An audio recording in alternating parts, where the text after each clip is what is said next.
It was a warm spring morning in 1979 when New York City bustled with its usual rhythm. Streets were noisy with car horns, shop owners rolling up shutters, and children hurrying to school. In the middle of all this everyday chaos lived a young boy whose story would one day shake the city to its core. He was a bright, curious, and cheerful child, full of energy and dreams. He lived with his family in a modest apartment, where mornings were filled with the sounds of his mother preparing breakfast and his father reading the newspaper before work. On that particular day, the boy was more excited than usual. For weeks, he had been asking his parents to let him walk to the school bus stop on his own. He wanted to prove that he was old enough, responsible enough, and brave enough to handle such a simple task. For parents, especially in a busy city like New York, this was a big decision. His mother hesitated many times, remembering the countless warnings she had heard from neighbors and news stories. But his eagerness, his constant promises that he would be careful, and the fact that it was only a short walk eventually convinced her. That morning, as sunlight filtered through the window, his mother finally agreed. She kissed his forehead, gave him a gentle smile, and reminded him again to be cautious. The boy's face lit up with joy. It was the first time he was being trusted with this little freedom, and to him, it felt like a grand adventure. He put on his backpack, slung it over his small shoulders, and waved to his mother before stepping out the door. His father, though quietly nervous, believed it was time for his son to learn independence. The street outside was alive with movement. Neighbors chatted, kids played on the sidewalk, and shopkeepers set out displays. The boy walked confidently, glancing back once to wave before turning the corner toward the bus stop. He had no idea that this ordinary morning would mark the beginning of one of New York's most haunting mysteries. Minutes passed, then more. The school bus arrived at its stop, children boarded, and the driver continued on the route. But the boy never made it there. By the time the bus rolled away, he had vanished into the city without a trace. Back at home, his mother busied herself with chores, waiting for the day to end so her son could return and proudly tell her how he managed on his own. Afternoon came, and she went to meet him as usual. But when the bus pulled up and children spilled out laughing and running, her son was not among them. At first, she thought maybe he had gotten off at the wrong stop. She checked again, asking other children if they had seen him that morning. Their puzzled looks and hesitant shakes of the head sent a chill down her spine. By evening, panic gripped the household. His father rushed home from work, and together they searched the neighborhood, calling his name, knocking on doors, asking strangers if they had seen a boy with a backpack walking that morning. Hours stretched into a long, dreadful night. The police were called, and officers began canvassing the area, shining flashlights into alleys, questioning anyone who might have noticed something unusual. But in a city as large and crowded as New York, a child could disappear like a drop of water in the ocean. Despite the frantic search, there were no answers. His bed that night remained empty, his toys untouched, and his parents sat in silence, consumed by fear and disbelief. The news of his disappearance spread quickly. The next day, his photograph appeared on posters taped to lampposts and shop windows. Neighbors volunteered to join search parties, combing parks, subways, and abandoned buildings. Everyone seemed to be looking, yet the boy was nowhere to be found. For a community used to the noise and movement of city life, the silence surrounding his disappearance was unsettling. As days turned into weeks, hope began to fade. His parents refused to give up, clinging desperately to the belief that he was still out there somewhere, waiting to be found. But with each passing day, the trail grew colder. The boy's absence was felt not only by his family but by the entire city. Parents tightened their grip on their children's hands, fearful of letting them out of sight. Schools and community groups began to hold meetings about child safety. His case was not just another disappearance, it became a symbol of vulnerability that struck at the heart of every family. Detectives worked tirelessly in those first weeks, following leads that led nowhere. Some believed he had been lured away, others thought he might have gotten lost, but no evidence confirmed any theory. The boy had simply vanished between his front door and the bus stop, as if swallowed by the city itself. For his parents, life would never be the same. Every corner of their apartment reminded them of him: the chair he used to sit on at breakfast, the books he loved, the sound of his laughter echoing in memory. Nights were the hardest, filled with unanswered questions and silent prayers. They clung to hope, but deep inside, the weight of uncertainty grew heavier. And so, the disappearance of the boy in 1979 marked the beginning of a mystery that would span decades. It was not just the story of one family's heartbreak, but a story that would change the way an entire city looked at childhood, safety, and trust. No one could have known then that the truth would not come to light until 33 years later, when detectives finally uncovered something that shook New York to its very core. The disappearance of the young boy spread like wildfire through the city. New York had seen its share of crime and tragedy, but there was something deeply unsettling about a child who seemed to vanish into thin air. The case quickly moved beyond being a local concern; it became a national story. Newspapers printed his photograph on their front pages, television news anchors spoke about him every night, and radio stations carried updates throughout the day. His innocent smile and wide eyes stared back at millions of people across America, and suddenly, his face was impossible to forget. For his family, the first few days after his disappearance were a blur. They barely slept, barely ate, and lived only on adrenaline and hope.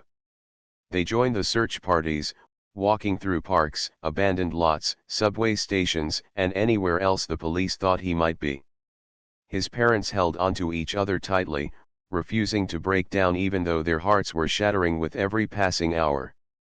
Their apartment became a gathering place for neighbors, relatives, and volunteers who wanted to help.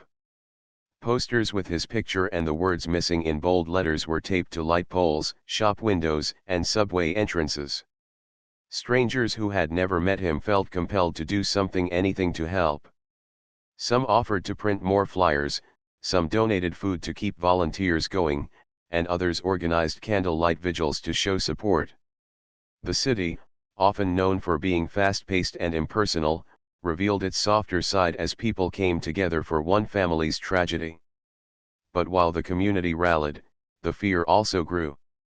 Parents who once felt comfortable letting their children walk to school or play outside unsupervised now clutched their little ones tighter. Conversations in grocery stores, barbershops, and diners all circled back to the missing boy.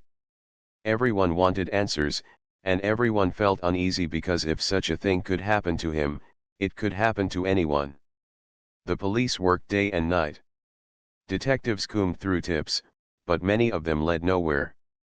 Some people thought they had seen a boy who looked like him on a subway train, others claimed he was spotted in nearby towns, and still others insisted they had overheard suspicious conversations. Each lead was investigated, but time and again, disappointment followed. The frustration grew not only for the police but also for the boy's family, who held onto every scrap of hope only to watch it crumble. The media played a double role in this story. On one hand, they kept the case alive, ensuring that people across the country knew about the missing boy. The more his face was seen, the greater the chance someone might recognize him. On the other hand, the constant spotlight weighed heavily on his family. Reporters camped outside their apartment, asking the same painful questions again and again. Every tear, every crack in their voices, was captured and broadcast, turning their private grief into a public spectacle. Despite the challenges, his parents refused to retreat from the public eye. They believed that keeping their son's story alive was the only way to bring him back.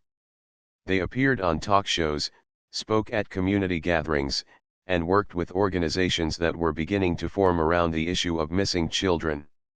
In many ways, their pain sparked a larger conversation that America had long ignored: the safety of children in everyday life. Until then, many parents believed that letting kids walk to school alone or spend afternoons playing outside unsupervised was normal and safe. But this one disappearance shattered that sense of security. Suddenly, parents across the nation began questioning their choices. Was it still safe to let children ride their bikes to the park? Could a child be trusted to walk a block alone? Fear spread, and the boy's case became a symbol of why things had to change. Lawmakers and child protection advocates began to take notice. The case pushed forward discussions about better systems for alerting the public when children went missing. It was not immediate, but the seeds of what would later become national programs were planted during this time. His story was no longer just about one boy, it was becoming part of a movement to protect all children. Meanwhile, the boy's family struggled with the roller coaster of emotions. Some days, hope soared high when a new lead seemed promising. Other days, despair crashed down when detectives returned empty-handed. The parents tried to stay strong for each other, but behind closed doors, tears flowed freely. His mother would sit by his empty bed at night, holding one of his favorite toys, whispering prayers that he was safe somewhere. His father, though less expressive, carried the weight heavily in his eyes, determined never to give up even when exhaustion threatened to overwhelm him. The community continued to stand by them. Churches held prayer services, schools organized assemblies to talk about safety, and volunteers kept the search alive long after most missing cases would have been forgotten. It was clear that this boy had touched the hearts of many, even those who had never met him. Weeks turned into months, and still no sign of him appeared. As the seasons changed, the posters that once looked fresh and hopeful began to fade and peel from the walls. New York, always rushing forward, seemed to move on in some ways, but the family could not. For them, time stood still on that day in 1979. Their world had been frozen, and until they had answers, they could not move forward. But even as leads dried up and detectives admitted that the trail had gone cold, the boy's case never truly disappeared. It lingered in the minds of people across the country. He became one of the first missing children whose story reached into every home, leaving an imprint on the culture itself. Families became more careful, schools became more watchful, and the nation slowly began to realize that childhood was not as safe as it once believed. The boy's name and face became etched in history. His parents carried on their mission, not only for him but for every child who went missing afterward. They used their pain to fuel awareness, determined that no other family should go through what they endured. Still, deep inside, the unanswered question haunted them every day: where was he, and what had happened? The mystery remained unsolved, and yet the disappearance had already changed the city forever. New York was shaken, not only by the loss but by the reminder that even in a city of millions, one small life could leave an enormous mark. Parents taught their children new rules, police forces adjusted their methods, and the nation began to prepare for a future where protecting children became a shared responsibility. And though the boy's whereabouts remained hidden, his absence was felt in every corner of the community. He was no longer just one child, he was a symbol, a reminder, and a voice for the importance of safety. His story, though unfinished, was already shaping the way an entire generation of parents and children lived.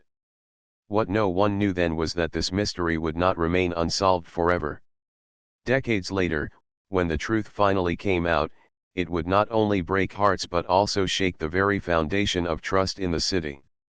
For now, however, all that remained was hope, fear, and the silent prayer that one day he would walk back through his family's door. The years after the boy's disappearance were heavy with silence.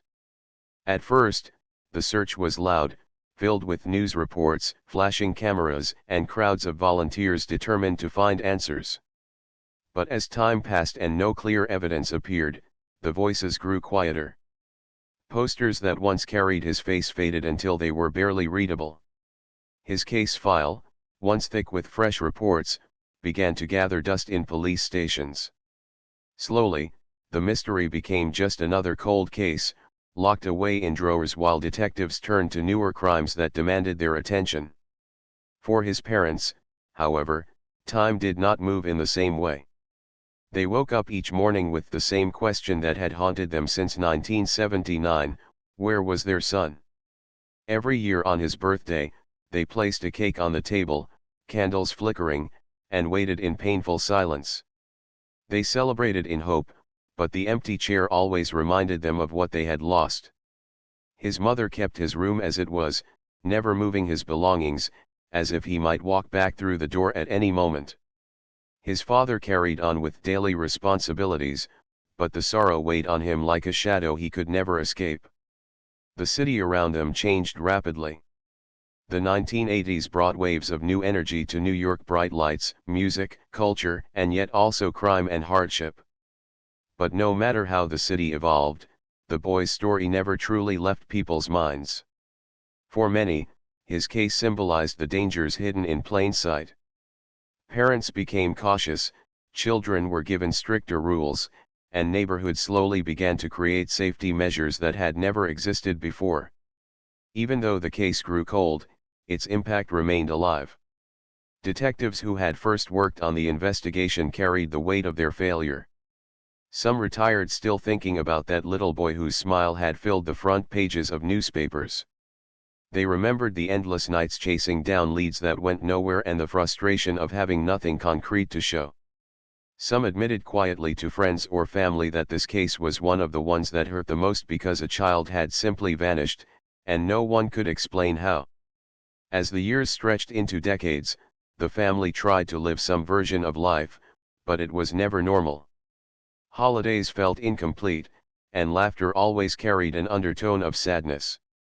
His mother often stood by the window, imagining him walking home, taller now, older, with stories to tell. She held on to the belief that one day he might return, perhaps with gaps in his memory or perhaps with his own family. The father, though quieter, kept pushing authorities to never close the case entirely. Every once in a while, a detective would call with a new lead, but each time, hope was raised only to be broken again. In the 1990s, television began to feature crime shows that highlighted missing children's cases, and once again, the boy's face resurfaced.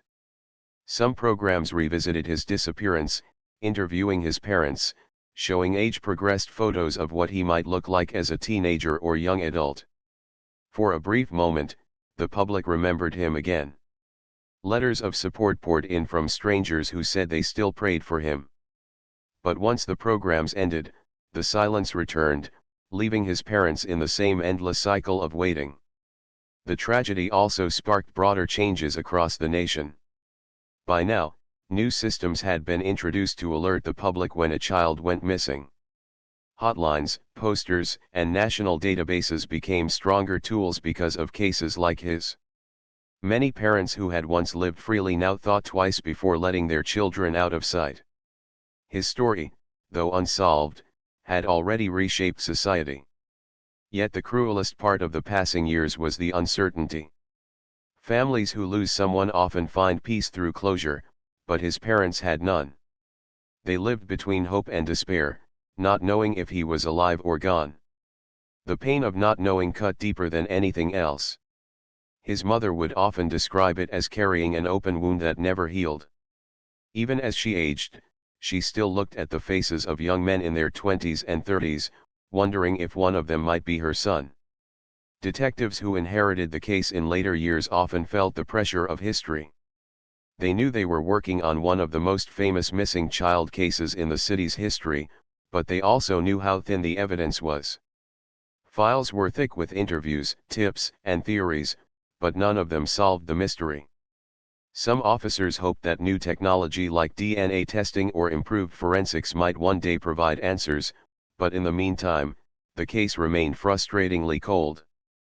Through all of this, the city of New York itself never forgot. His name would appear in anniversary articles, usually around the date he vanished. Journalists wrote about how the case had changed parenting forever. His story was told in classrooms when teachers spoke about safety and responsibility. He had become more than just one missing boy, he had become a symbol of innocence lost. As the 2000s arrived, his parents grew older. They carried the weight of 3 long decades without closure. Friends and family sometimes urged them to move forward, but how could they? Their lives had been defined by waiting, searching, and hoping. They never stopped speaking his name, never stopped praying, never stopped believing that somehow the truth would emerge. Technology gave them new reasons to hope. With the internet, his case gained new life as people across the country shared information, debated theories, and tried to piece together clues.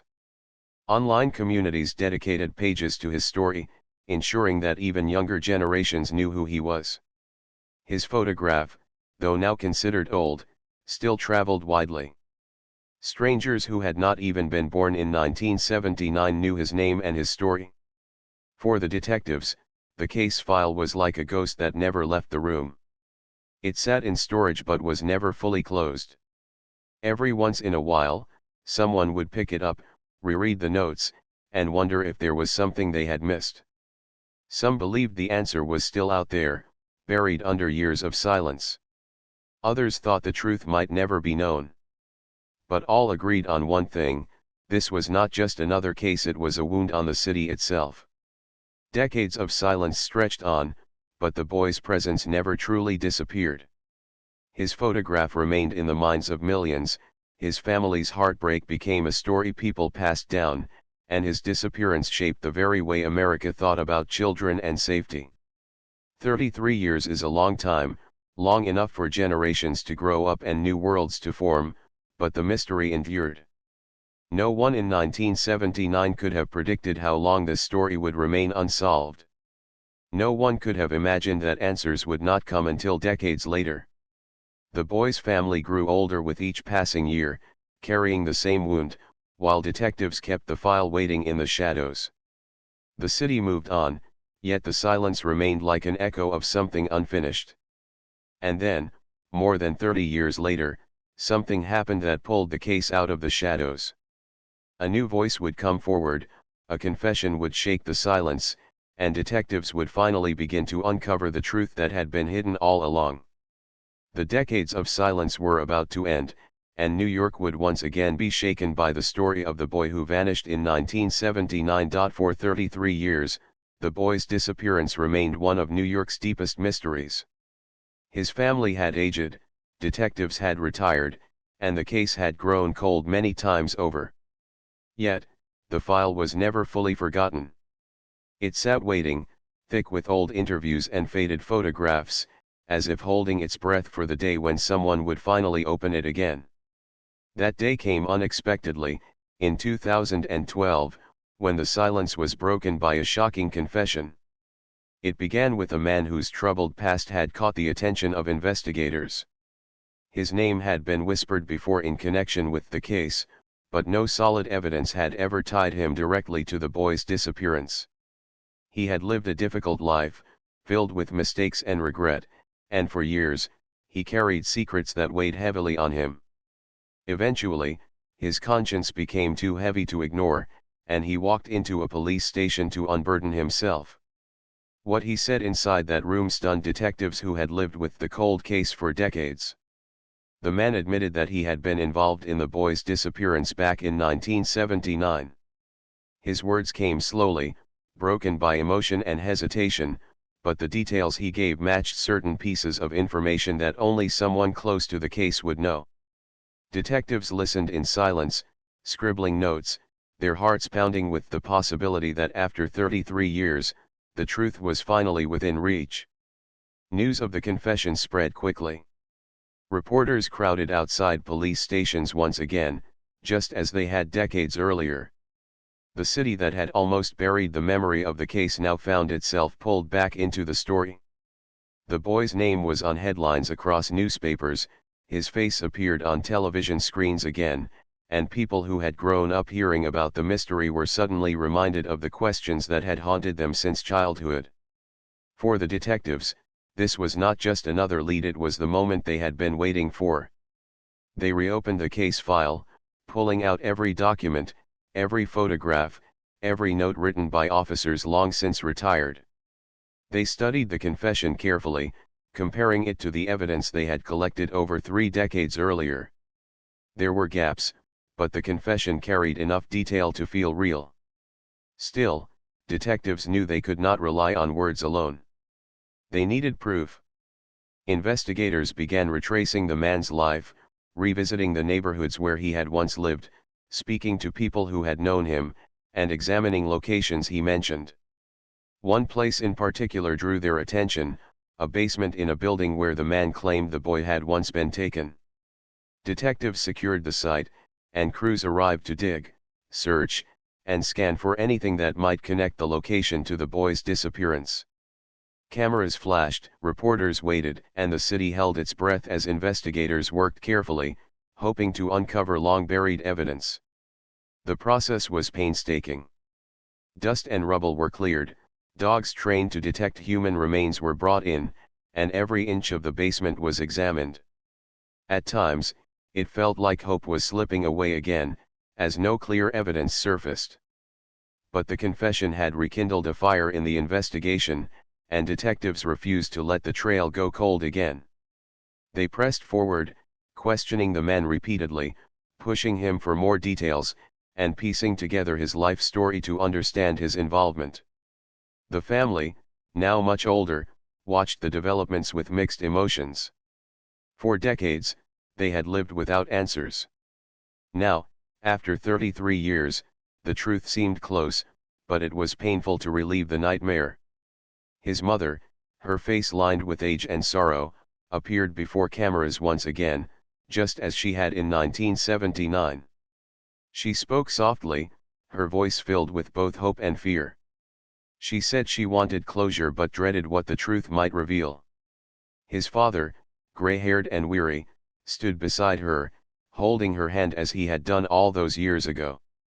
The city followed every update. People who had been children themselves in 1979 shared their memories of hearing the story when they were young.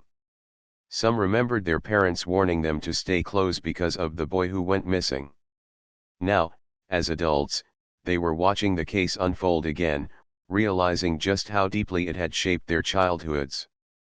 Detectives pressed further into the man's confession, and though his story shifted at times, enough consistency remained to keep the investigation alive. Psychologists were brought in to examine his statements, and prosecutors debated whether his confession alone could hold up in court. But regardless of the legal questions, one thing was clear: the silence had been broken. After decades of darkness, the truth was finally beginning to surface.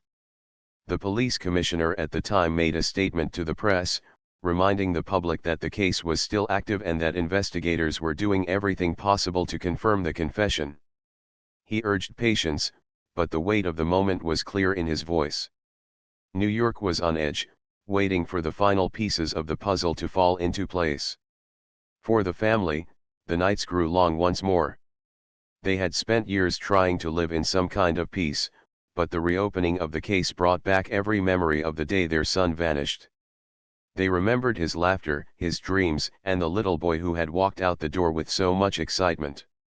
The thought of finally knowing what had happened was both comforting and devastating.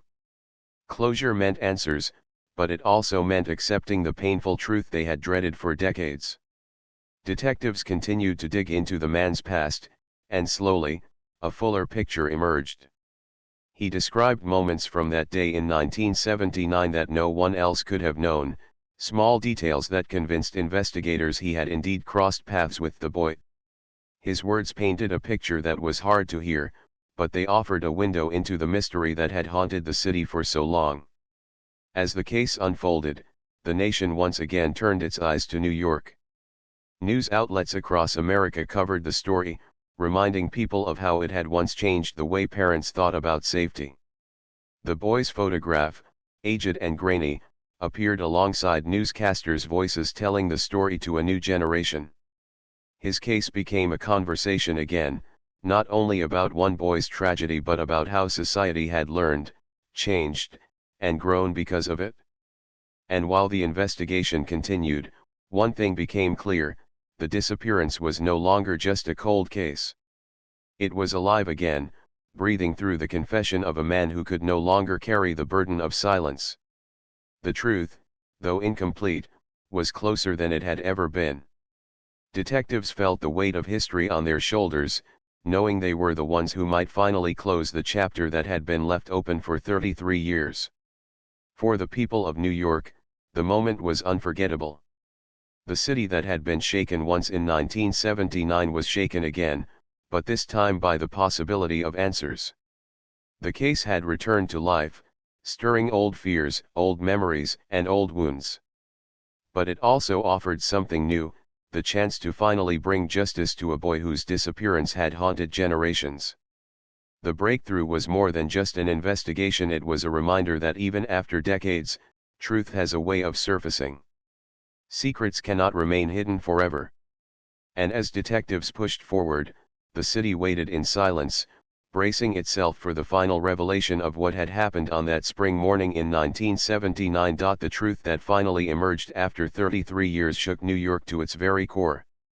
The confession given by the man was more than just words, it unlocked the door to a mystery that had haunted the city for decades. Detectives worked carefully to verify every piece of information. They compared his statements to old case files, searched through locations he had mentioned, and spoke again with people who had crossed paths with him over the years. Slowly, the puzzle began to fit together. For the family, hearing the details was heartbreaking. For decades they had lived in uncertainty, holding on to hope that maybe their son was still alive somewhere. But now, the reality became clearer. The boy had never grown up, never returned home, never lived the life his parents had dreamed for him. The truth was painful, yet it was also the closure they had begged for since 1979. Knowing what had happened did not erase their grief, but it gave them the answers they needed to finally stop wondering. The city reacted with shock. Newspapers once again printed the boy's photograph on their front pages, this time alongside headlines about the confession and the case finally being solved. Television anchors spoke about it night after night, reminding viewers of the boy's disappearance and how it had once changed the way America thought about child safety. People who had been children themselves in 1979 shared their memories, remembering how their parents had used the boy's story to teach them to be careful. Some admitted that even as adults, they had never forgotten his face. Detectives stood before cameras to explain the developments. They spoke carefully, balancing the need for truth with respect for the family's grief. They admitted how much the case had weighed on law enforcement over the years. One officer, who had been a young detective back in 1979, said with tears in his eyes that he had never stopped thinking about the boy.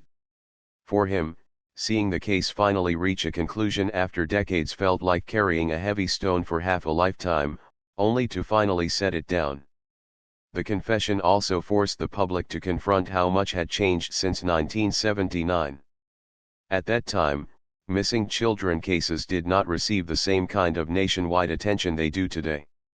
There were no alert systems, no instant notifications on phones, no national databases that connected cases across states.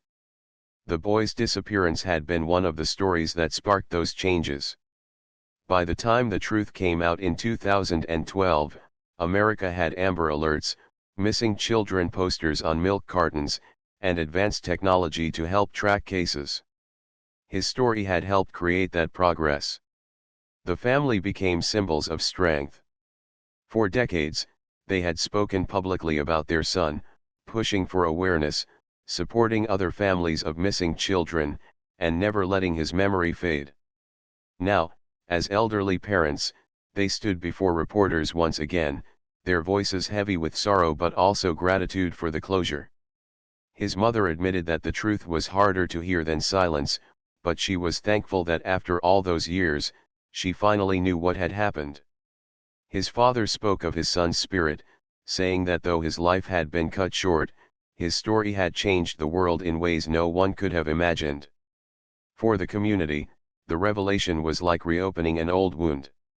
Many who had lived in the neighborhood back then remembered the day he vanished as if it had happened yesterday.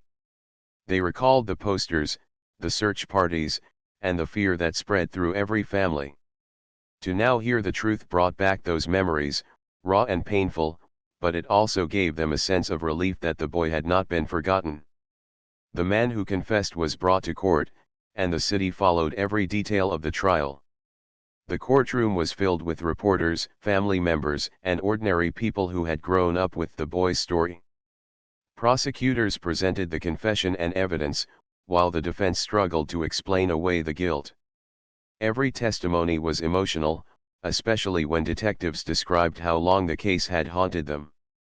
The family sat quietly, holding each other's hands, listening to the words they had feared for decades. The trial ended with a conviction, and though justice had taken 33 years, it finally arrived. The man who had taken the boy's life was sentenced, and the city felt a collective sigh of relief. It could not bring the boy back, but it honored his memory with the truth. Afterward, New York took time to reflect. The boy's story became a reminder that no case is ever too old, no mystery too deep to be solved. Detectives spoke about the importance of never giving up, of always searching, even when years stretch into decades.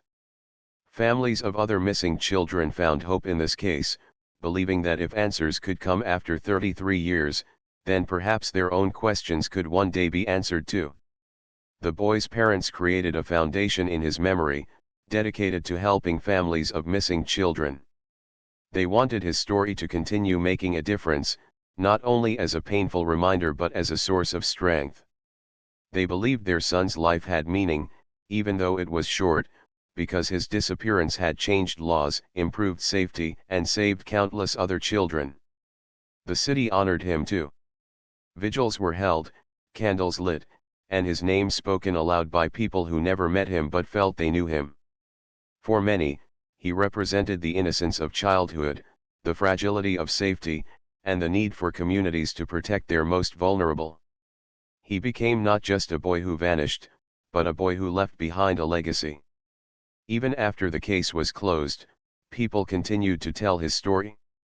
Documentaries were made, books were written, and discussions were held in classrooms.